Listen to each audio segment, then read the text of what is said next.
do we got here? The Knarr versus the BigRig. So my initial assessment of these two kayaks, being a BigRig owner for the last year or so, I would give the overall fishability score to the Knarr FD, but it's a tie.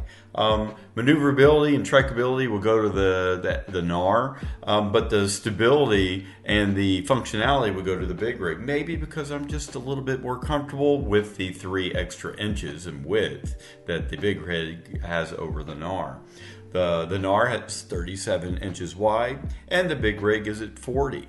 And the lengths of the two kayaks are a little bit different too. You've got the Knarr coming in at 13.9 and the BigRig at 13.3. Here I'm actually doing the stability test. Stand up from a seated position and kind of shake back and forth to see how you feel. You can see my paddles are going crazy back here. Please forgive me. This is a very rudimentary state of this setup. You'll see later ones that come out that will be a complete setup, but I didn't even have the oar or the paddle mounting gear at this point because the initial yak gear components that I had weren't compatible with the tri-track.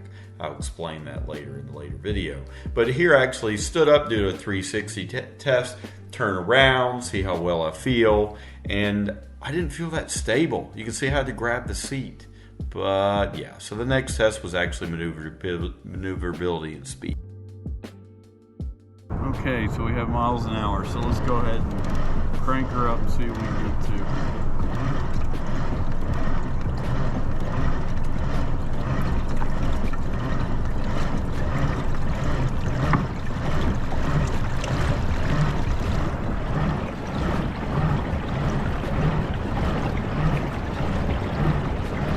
I'm at 5.3 miles an hour. Other than that, fishability. So difficult to give it an overall fishability score when I can't give it the trekking score. But with everything that I've provided so far, I would have to round up and give this sucker a 4 so far, overall fishability wise. The trekking though, I think is gonna keep it right around there. I don't have a problem with the trekking of this at all. The pedal drive is smooth, very quiet. So overall stability, this again, I only have the BigRig HDFD to compare it to. Stability wise, and I think it has a lot to do with this keel. We'll get into that in a second about the trackability part. But because of that narrow keel and the fact that this Knarr is 3 inches narrower than the BigRig itself, and if you actually look up under here, for those of you that had owned the BigRig before, I don't even know if you can see this. This has more of a like a catamaran style to it, very pointy compared to the flat bottom of the BigRig. But as far as maneuverability, again, these things are very responsive. Now, one of the things I didn't pay attention to, and I mentioned several times in the video, that I didn't read the manual. Well, there's an actual video that that Jackson had put out, and I highly recommend you watch it, but it deals with the actual rudder control back here, right? You have these cables. If you recall, the BigRig had fiberglass rods that came down here. I think they're fiberglass, whatever, but they're rods that came down here. These actually use cables. So there's a cable system here. Now, they were very smart in what they did with their design. You have the actual pulley here that these wrap around in different grooves in these pulleys. You can't really tell here, but each one of the port and starboard side have a different groove that they sit in, so that when you pull the rudder left and right, it'll actually turn them. Now, the ingenious thing that Jackson incorporated, and I'm sure other people have too, is they realized that the cold weather and warmer weather can affect the actual, well, kayaks are plastic, right? So temperature is going to affect the contraction and the expansion of this material. So what they've included in here, you can see I'm in the stern area. You can see there's these hooks, right? These plastic hooks on this bungee. You have them on either side. Well, had I watched the video or read the manual, I would have known that because it was so cold in the water that I should have hooked up these. So you basically just hook it on the cable on either side, and what that will do is that will actually make the tension a little more. So again, I'm hooking that up here. I don't really need to hook it up, but you have that here in the stern. You also have a pulley system in the bow here. So in the bow section, if you open this guy up here, you'll see you have a pulley system here. So, or that same bungee material here that you can just take this hook, and right above here, you see, I'm trying to show it. You take this hook and hook it up into that cord as well, because the actual cords come all the way from the stern, all the way up through to the bow, come around here, and then go all the way back around again. So you have to be aware of the temperatures that you're going to be fishing in. So we covered stability, we covered maneuverability. Now let's actually talk about trekkability. Now I mentioned several times in the water that I was at fault because I didn't actually read the manual about these rudder controls. So I felt that the rudder was not holding my position as well as it should. Well, that wasn't necessarily true. Those clips that connect to the cabling systems that control your rudder have nothing to do with the trekkability, meaning keeping that rudder in place. It just increases the slack, if you will, in these cables. But overall, compared to the BigRig, I would have to give this guy a 4 out of 5, the Knarr 4 out of 5 for trekkability. I would give the BigRig a 3. Again, I didn't think the BigRig trekked as well. The wind would blow you around constantly. I felt like you were always fighting that. And when I always felt like you had to line up the bow so that when a high-speed boat comes by and puts out a big wake, you had to feel stability was really good on the BigRig, but you felt a little uncomfortable at coming over the sides.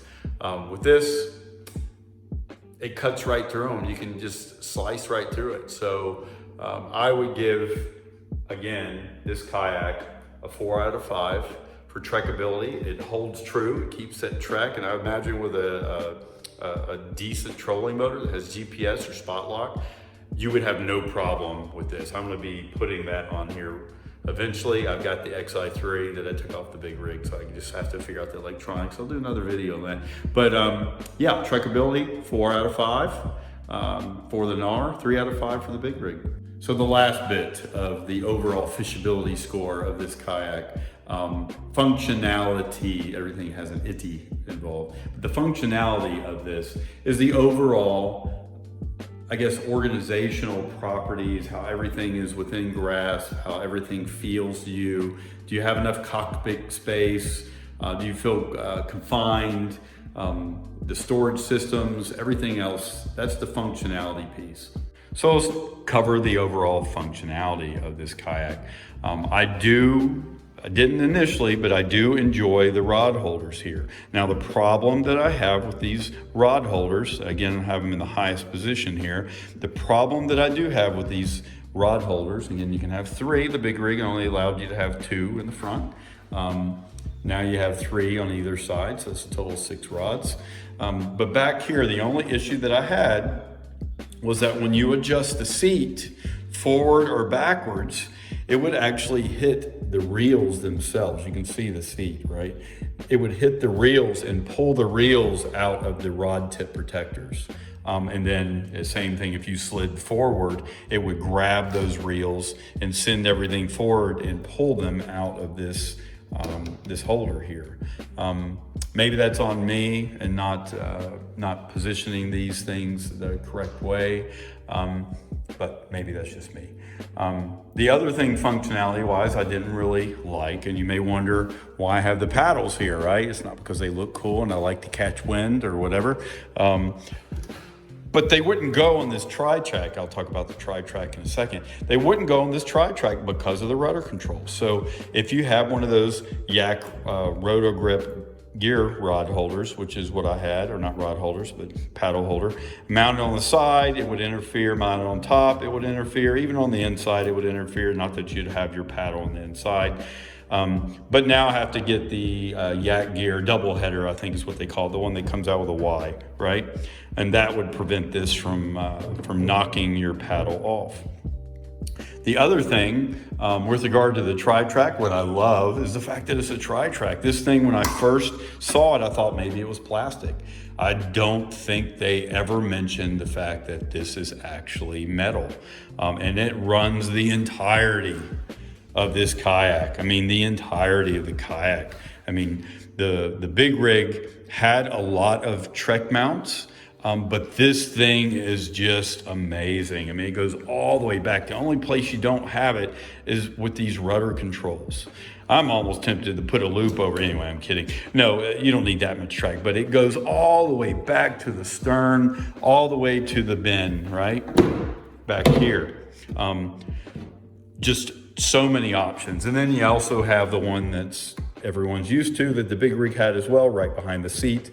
And you see when your seat's pushed up, that's another piece here. When your seat's pushed up, there's plenty of room here for a fishing bag with some tackle boxes. And you can see I have a 24-quart Orion cooler back here that is rockfish color, matches the kayak, love that. But this 25-quart cooler fits back here. It's awesome. The other thing that I like about the functionality of this kayak, and I haven't placed it in there, but I've got my Chen's 27, size 27 battery, it's 100 amps. It'll fit right in here. Now you have to put it in at an angle and then it just dives right down in it. But yeah, it'll fit here. I'm gonna turn it to a way so that the actual posts actually are closer to the stern. But that's perfect. I didn't think they fit there originally, but after talking with Jackson and a few of their sales personnel, it will fit, and I was able to successfully slide it in there. I'm just trying to offset some of the weight distribution because I can't get rid of the pedal drive. Not that you'd want to, but I'll get to that in a second of why I don't necessarily like it up here or installed. But anyway, the other thing that you notice here is the way this actually opens up. If you recall, the previous one was a latch system that just opened like this. This one actually gives you more space and creates this lip, this waterproof lip. You can see it inside. It really protects whatever it is you're putting back here. It's like they designed this. I think they did. They designed this for a battery. Again, your rudder controls are back here. You have the same latch holders, the hatch cover in place. I love these things. These work out very well. Then we come around and we come up to the seat itself. I did experience a little bit of frustration with the seat. It does make a lot of noise, and I'm gonna have to come up and probably do that zip tie thing. They strapped it together. They strapped it. Once you get in a position you like, people have taken a strap and ran it between these two because, listen to that. That's every time you pedal, you'll feel that, and it clicks and makes that sound because it does not lock in place. Now, the reason why I think it does that is because they did actually make it easier for you to adjust the side or the height of the seat on the fly. But the problem with that, there's a trade-off.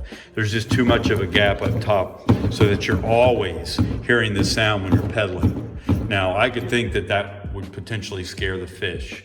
You're normally not pedaling that fast when you're coming up on an area you're gonna fish. So I wouldn't think so, but for me, when you're really getting into it, you just keep hearing that, and it's somewhat frustrating. So yeah, you can see I have the kayak cushions on here, but the seat overall was fairly comfortable. I did run it without the kayak cushions on here for just a little bit, just to see what it was like, and I had them, so why wouldn't I put them on here? I actually have a black one to replace that green one. So then we come around up front here. You can see that they actually added again, a size 27 battery will fit right here. You got a transducer hole up underneath. You have the spot so that you can mount the transducer. You can see that right here. It just comes unscrewed, and you can throw it up underneath and then bungee it up here like I've seen people do and then run it through. But yeah, this thing will fit a size 27 battery here, just like the stern area. Then you have this very useful, I mean, I think the hatch is a lot wider than it was before on the BigRig. I love that. And you have a lot of space. You can't really see it because I don't really have the light for some reason. It's flashlight's normally on with this thing, but you have plenty of space. I did buy the one objective boarding that goes right here. Take a look at their stuff, but that's where I'm going to mount the Yak Power circuit board and all that good stuff here. So this nice and neat. And then they add this extra padding up front, the foam. Apparently in the 2023 model, there's a lot of added foam to have a little bit more rigidity, if you will. A lot of people complain about that. So if we keep walking around the kayak here, you'll see here the toolbox that comes with it, or the fishing tackle box, if you will. Cool concept. And you see I have it mounted on the outside because you don't really have a lot of options. Even though you have a tri-track here, you can't mount it on the inside or you take away the rod storage. You follow, right? I'm sure you get that. So if you mount it on the inside, you take away the rod storage. It's nice, it's mounted on the outside. I found it very handy. It could only mount back so far. You could probably put it on this rear piece here as well. But I found it extremely handy. Like in here, I've got, pliers, I've got my cutters, I've got fish scale, a bunch of different things. You can take size 3600 tackle boxes and use this bungee that they provide here that just loops under here, right? And then close it all up. Now, that's awesome. All these tool holders here. You have your wacky rig worm holders here in these holes. You can put your pliers and your scissors and hook them on here. It's just so many different options. This nice little somewhat non-slip surface. I actually put my lunch on here, believe it or not, but it was awesome. Great surface area. My only complaint, aside from not being able to mount it inside, my only other complaint are these little T-handles. These T-handles allow you to close it and open it. Now the problem with these is that they're plastic and they're kind of hard to get to. So imagine on the other side, you're reaching from your seat, coming back under here. And I'm on this side and it's still pretty hard, but you have to really pull, right? Really pull to get these off. Now these are plastic. It might be easier to get a grip on them if these were rubber. So if Jackson's watching this, maybe the next iteration of this toolbox, you create a rubber tee. I may add that myself, but these are really nice bungees. They keep it very secure. But yeah, that's my only complaint. 2 complaints. Where you can mount it, you're very limited, and the T-handles themselves, but it comes free with it. Now, going back to the seat, the storage area under this seat, now, One Objective and a few other places, they sell under seat tackle box storage. I put the fish board under here. Let me show you this. I'm sorry, I've got a mess in this garage. But if you take the fish measuring board, I'm gonna have to, excuse me, I slide it down, but you slide this down and let's throw this fish board in here. You can't really put it underneath, right? It's just, I'm making too much noise. You can't really slide underneath. So you got to go in this top section here and then angle it down, and then it'll slide back, and that's great. Kind of keeps it in place. That's nice. I like that angle going from the middle of the seat here to the base out the back, locks it in place. I love that. I don't think that was intentional, but it works out very well. The downside to that is you're very limited in space with this gap that you have here, right? This gap that you see here. I have my Stanley coffee cup, whatever, coffee warmer, what even, thermos, there you go. My Stanley thermos will not fit under here. And it's only a 4-cup thermos because it's just too wide. It's probably about a 1/4 of an inch too wide. So I have to take it and put it all the way behind the cooler back here. I know, I can't have my hot water, my hot coffee with me. So I know, big deal. Anyway, so that's my only other gripe about this is the under seat storage, but it does fit this very nicely.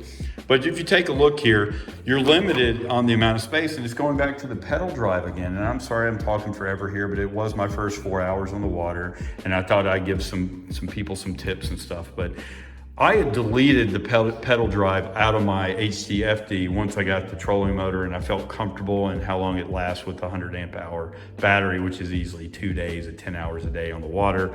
But I had taken my pedal drive out, and it's right here. I'm gonna have to get rid of that, sell it at a marketplace or something like that. But I'd taken it out and put the HDFD pod in its place because I really enjoyed having all that space here. Well, I feel very confined, and I know that's me, but I feel very confined here with the amount of space that you have, which affects the stability as well because you don't have a lot of room to move around here. I'm a 5 foot 950 pound guy, so I have to slide my seat all the way up. So you have less than a foot here of space that you can navigate around. You can't safely navigate around these pedals and stand and fish. You really just have this 1 foot by not even 37 inches because you have the seat brackets here, and then you have these rods that don't make you feel very comfortable because normally you have fish hooks, you know, the whopper plopper here, but you have these fish hooks that are getting in your way. So that affects the stability, and it also affects the negative value on the functionality level. They've added so many different things, but I think they've added so many things that they've actually taken away a little bit from the spaciousness that we have with the HDFD BigRig. It's a trade-off. It definitely is a trade-off. So that's pretty much it with the functionality. Oh wait, let me get to the cup holder. I don't really understand the other cup holder at all, and I'm actually going to have to do a little other video, but this is the original Jackson one that came with the HDFD BigRig. I have it mounted on the tri-track back here. That's so cool, right? Love that tri-track.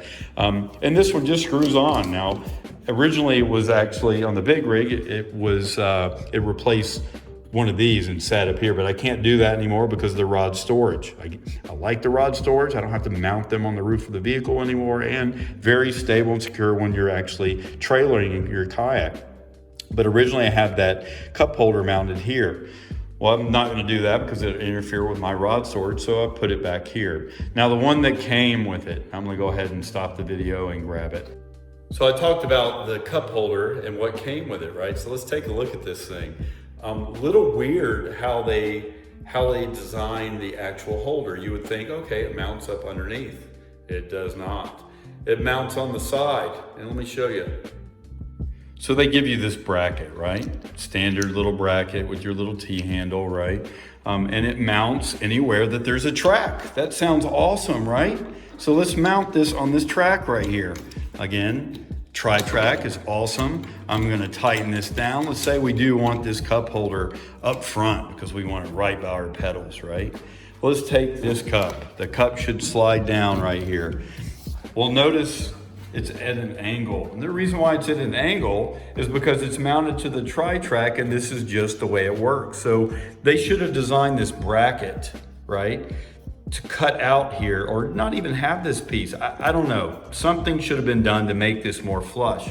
Because I don't know about you, but you're hitting weights and waves and you have your coffee or whatever here. You don't really want this mounted there at an angle. I don't know. Maybe it's a little bit of OCD here. But I do like the fact that you can just pop it up once it's mounted and then take that off. But I couldn't find a good spot to mount this. I've seen people online that mount this back here. Back here. It's bad enough I've got to go back here. This is where I put my coffee thermos. It's bad enough I have to go back here to access my coffee thermos, right? And now I got to come back here to do it with the cup. Now, I don't know. I'm gonna have to come up with a better way. I hate not using this. I'd love to have 2 cup holders. I've actually used these cup holders to throw fishing lures in. You get a line caught up. Sometimes I put excess line in here, which is one of the things I miss about having the HD pod. I just pop open that hatch and then stuff trash and line and debris and trash that I find floating on the river, which I can't stand to see, but just start stuffing stuff inside. Well, you don't really have that room or that space here. I wish I did. That's what I miss totally about the HDFD BigRig. But yeah, this cup holder, thank you, Jackson, for including it. But I just can't figure out where you would put that mount and have it actually, be flush. And again, it's one of those things you can't mount it here because guess what? Your fishing rods are here. Yeah, that's not gonna work. The one that originally came with a BigRig works perfect. I think that should be kept that way. Now, if they would have made it, now this would have been cool. Maybe a design where they made it to where it mounts to this fishing tackle box, maybe off to the side, or you can mount it to the front here. An option, right? Or even off, anywhere but on that Trek. I think it would have been nice. But that's it. So the BigRig, right? The BigRig, very stable platform, very stable platform. You can see I saved my sticker because I decommissioned the other one. And we have the Knarr. So the overall comparison between the BigRig and the Knarr. I'm gonna have to give this to the Knarr. I told you that the maneuverability, this guy was a 4. Trekkability, this guy was a 4. Stability-wise, I gave this guy a 3. I gave the BigRig a 4. And then we had functionality-wise, I gave the BigRig a 4 and this guy a 3. Overall, that would be a tie. What I would say is that I give the tiebreaker to the Knarr because of the fact that I think they added, well, not they, I think, is because they gave additional rod holders here. The rod storage system. You get the tackle storage in the back, which you can get that anywhere. I think the overall use of space is a little better here. I like the fact that the keel is a lot steeper and allows you to cut through the waves. I like the overall storage here, even though they don't give you a bin here. I wish there was a bin. Water doesn't get in, water treks out here, just like they state in their video. I like the fact that this bin in the back, not a bin, but this storage area in the back is actually designed for a size 27 battery. I like the new rudder controls. So overall, we give the tie to the Knarr. But if you're a big person and you like to have a stable platform, I don't know if this thing is definitely not as stable as the BigRig. So I don't know. I don't know if this would be your go-to vessel of choice.